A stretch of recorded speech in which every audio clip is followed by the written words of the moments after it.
Kau bayangkan kalau zaman hantu ada WhatsApp.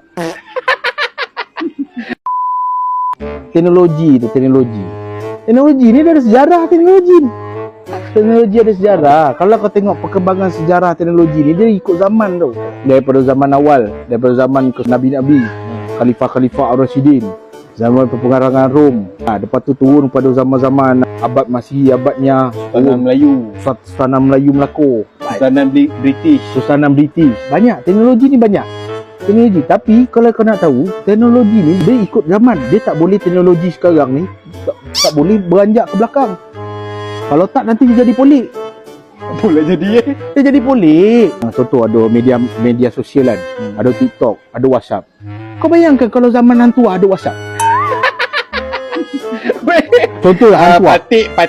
Contoh okey, hantua bagi tahu. Assalamualaikum tuanku. Patik rasa nak jumpa tuanku pada hari ni jam 5.30. Dia ada WhatsApp. Tiba-tiba tuanku blue tick.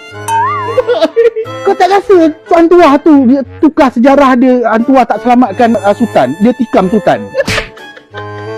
Sebab teknologi tak boleh terima. Dia betul-betul kena ada peredaran. Okey.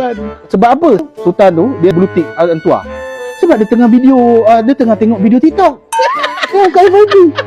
Lepas tu baru selepas 3 jam baru dia balas. Minta maaf, saya tengah lalu timeline ada FYP, ada beg kuning dia kata.